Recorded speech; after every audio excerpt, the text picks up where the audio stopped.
कवित्व बरवे रसिकत्व, रसिकत्व बरवे परतत्व, स्पर्शू जायचा.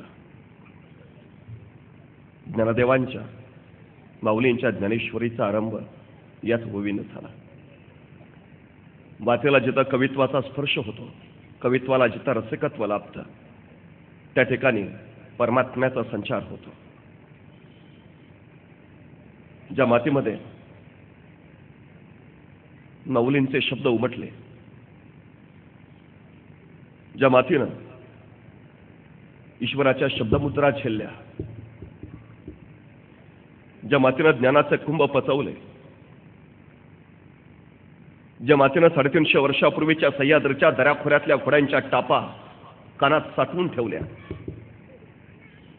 ज्या मातीनं इंद्रायणी भीमेचा संत शांत प्रवाह अनुभवला आणि ज्या इंद्रायणी भीमेनं छत्रपती शिवरायांचं स्वराज्य याची देही याची डोळा पाहिलं, ज्या मातीमध्ये छत्रपती शिवरायांची छत्रपती संभाजीराजांची पावलं उमटली,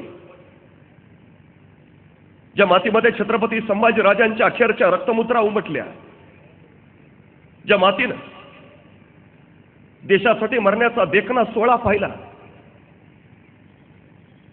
त्या मातीमध्ये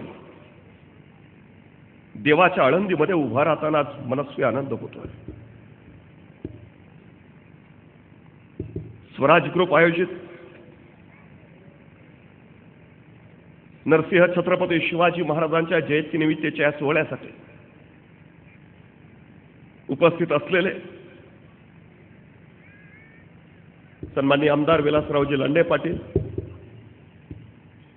उपस्थित सर्व सन्माननीय